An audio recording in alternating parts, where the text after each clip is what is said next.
Assalamu alaikum viewers, welcome to the Shining Star Education Forum. Today there is a lecture number 2 that is related to benzene chapter number 9 second year chemistry.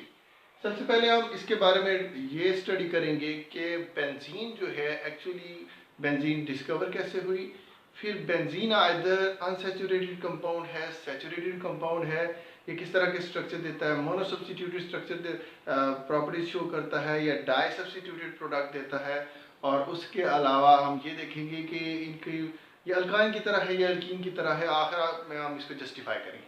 सबसे पहले benzene को Michael Faraday ने जब destructive distillation of vegetable oil की तो वहां से benzene का कॉन्सेप्ट उसके पास, वहां से बेंजीन जो है उसके पास आया, वेजिटेबल ऑयल। लेटर ऑन जो है वो हॉफमैन ने जब कोल तार की स्टडी की, कोल तार से भी बेंजीन हमारे पास एज ए सोर्स आया। ठीक है, अब बेंजीन के बारे में ये जब बेंजीन का जो है एलिमेंटल एनालिसिस की गई, एलिमेंटल एनालिसिस से बेंजीन का एम्पिरिकल फार्मूला फाइंड किया गया, तो बेंजीन का जो एम्पिरिकल फार्मूला था वो था CH, तो इसका जो मॉलिक्यूलर फार्मूला था वो था C6H6। और लेटर ऑन जब हमने वेपर डेंसिटी मेथड अप्लाई किया और इसका मोलर मास फाइंड किया, तो इसका मोलर मास था 78 AMU। तो जो इसका मोलर मास है इसको हमने वेपर डेंसिटी मेथड से फाइंड किया, और जो इसके अंदर नंबर ऑफ एटम हैं उसको हमने एलिमेंट्री एनालिसिस के जरिए से फाइंड किया।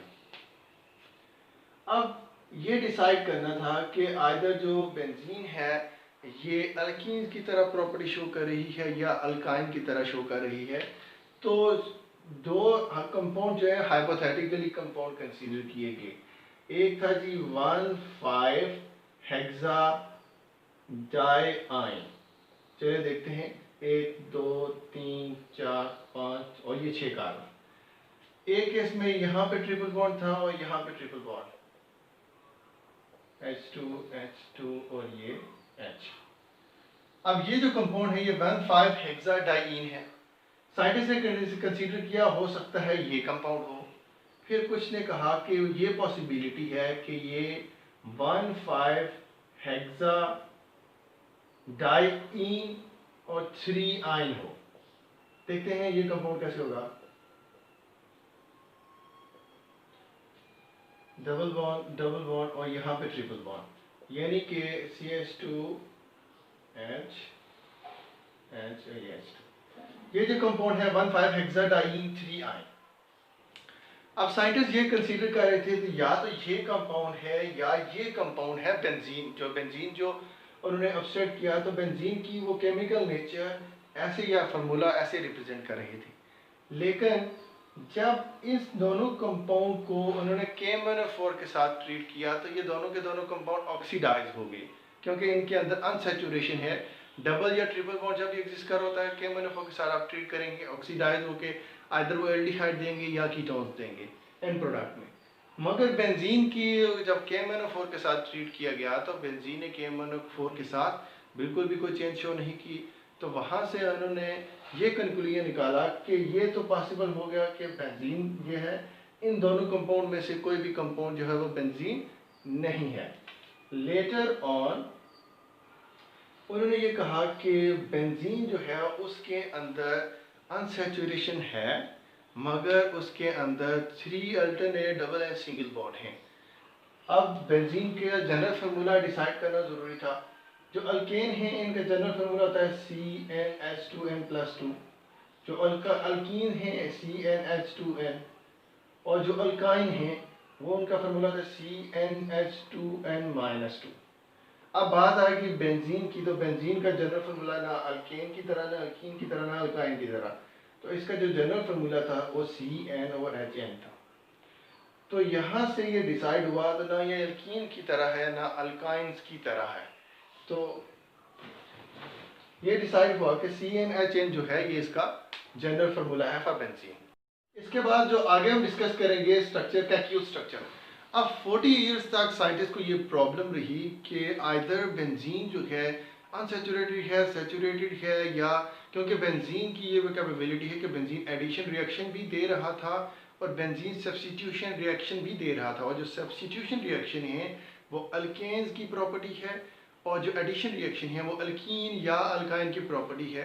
अब सब्स्टिट्यूशन भी दे रहा है, एडिशन भी दे रहा है, तो डिसाइड करना मुश्किल है कि आइदर अल्केन्स नेचर का है, अल्कीन या अल्काइन नेचर का है। 40 ईयर तक ये प्रॉब्लम रही। फिर लेटर ऑन एक जर्मन साइंटिस्ट था कैक्यूल, उसने वेरी फर्स्ट टाइम बेंजीन का जो है वो स्ट्रक्चर दिया। उसने कहा benzene actually straight chain compound नहीं है बल्कि ये एक साइक्लिक कंपाउंड है और इसका जो स्ट्रक्चर है वो साइक्लिक हेक्सागोनल है और इसमें alternate double and single bond है। अल्टरनेट से क्या मुराद है, ये डबल बॉन्ड फिर single, double bond single, double bond and single. और इसने फिर ये बताया कि इसमें कार्बन और हाइड्रोजन की रेशो किस हिसाब से होगी। ये कार्बन 6 कार्बन है और आर के साथ एक एक हाइड्रोजन लगी हुई है और यहाँ पे अल्टरनेट डबल और सिंगल बॉन्ड है। फिर पहली बात आई कि बेंजीन जो है अगर मोनो सब्स्टिट्यूटेड प्रोडक्ट दे। सब्स्टिट्यूशन के बारे में इस चैप्टर के शुरू में हमने नोमेनक्लेचर में बात की थी। सब्स्टिट्यूशन से मुराद ये है कि एक्चुअली के रिंग के साथ कोई एक ग्रुप आके इस तरह अटैच हो जाए। जैसे ये CH3 जो है ये इधर आके अटैच हुआ है तो ये सब्स्टिट्यूशन है। तो बेंजीन 1 मोनो सब्स्टिट्यूटेड रिएक्टेंट देता है तो इसके लिए यहाँ पे हम H लिख देते हैं।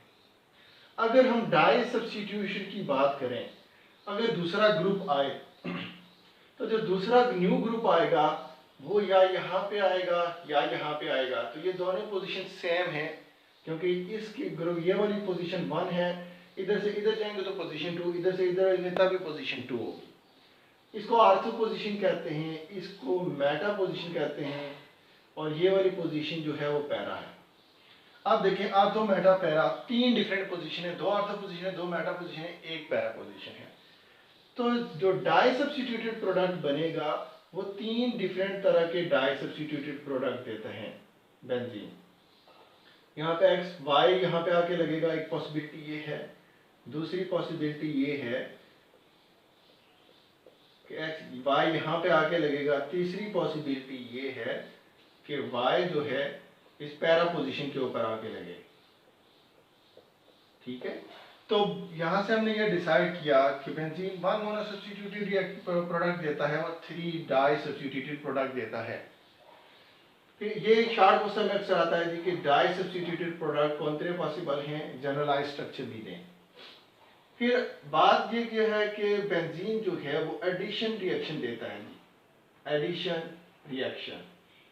अब एडिशन रिएक्शन अगर बेंजीन दे रहा है तो अब वो अक्सर शॉर्ट क्वेश्चन पूछते हैं कि एडिशन रिएक्शन अगर बेंजीन दे रहा है तो कोई भी 2 रिएक्शन से इसकी जस्टिफिकेशन करें। हम 2 रिएक्शन ले लेते हैं। फेमस एडिशन यह है कि इसमें हाइड्रोजन को ऐड किया जाए। जब हाइड्रोजन को ऐड करेंगे तो तमाम डबल बॉन्ड जो इसके अंदर मौजूद हैं, क्योंकि 3 डबल बॉन्ड हैं तो 3 बार H2 इन्वॉल्व होगा तो जो कंपाउंड बनेगा वो साइक्लोहेक्सेन बनेगा। ठीक है, तो हाइड्रोजन की एडिशन है और हाइड्रोजन की एडिशन के बाद दूसरी जो एडिशन पॉसिबल है वो हैलोजन की एडिशन है। तो इसमें अगर सिंपली हम क्लोरीन लिख देते हैं, जनरल X लिखना ठीक रहता है। तो इस केस में यहाँ क्लोरीन, यहाँ भी क्लोरीन, यहाँ भी क्लोरीन, जहाँ जहाँ हाइड्रोजन थे वहाँ क्लोरीन भी साथ लग जाएगी। तो इसलिए ये जो है ये वाला जो है और ये दोनों प्रोडक्ट एडिशन रिएक्शन की एग्जांपल हैं कैक्यूल स्ट्रक्चर के अंदर।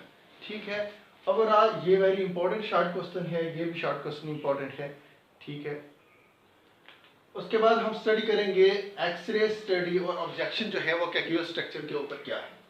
देखें, एक्सरे स्टडी में हम ये देखते हैं कि जो बॉन्ड लेंथ क्या होगी और बॉन्ड एंगल क्या होंगे। अब इन तमाम जगहों के ऊपर कार्बन होती है तो ये हाइड्रोजन, ये कार्बन और ये कार्बन, ये भी कार्बन है, ये कार्बन, ये कार्बन, ये कार्बन। तो हमने कहा alternate double and single bond है। अब देखें, हमने जब अल्केन की स्टडी करते हैं तो हम ये कहते हैं कार्बन और कार्बन के दरमियान जो बॉन्ड लेंथ होगी वो 154 होगी पिकोमीटर। कार्बन और कार्बन अगर डबल बॉन्ड हो तो ये होगी 1.34 4 होगी, और कार्बन के दरमियान अगर ट्रिपल बॉन्ड हो तो उस केस में ये होगी 1.20 पिकोमीटर। ठीक है, मगर चूंकि बेंजीन की बात हो रही है और बेंजीन के अंदर ये सारे कार्बन जो हैं इनके दरमियान अगर बॉन्ड लें, देखें कार्बन कार्बन के दरमियान कहीं डबल बॉन्ड है कहीं सिंगल बॉन्ड है, मगर ना तो ये डबल बॉन्ड की तरह है ना ये बॉन्ड लें सिंगल बॉन्ड की तरह है।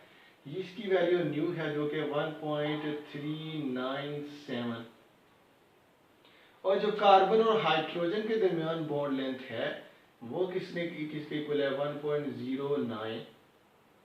ठीक, और जो बॉन्ड एंगल कार्बन और कार्बन एटम के दरमियान है, क्योंकि जो तमाम कार्बन एटम बेंजीन रिंग के अंदर सारे के सारे जो हैं वो sp2 हाइब्रिडाइज हैं, इसलिए sp2 हाइब्रिडाइजेशन में हमने देखा था कि बॉन्ड एंगल कितना होता है 120 डिग्री का। ठीक है, ये सारी बातें रिलेटेड हैं एक्सरे एनालिसिस की।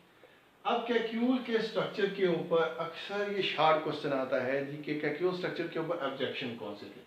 दो ऑब्जेक्शन हैं।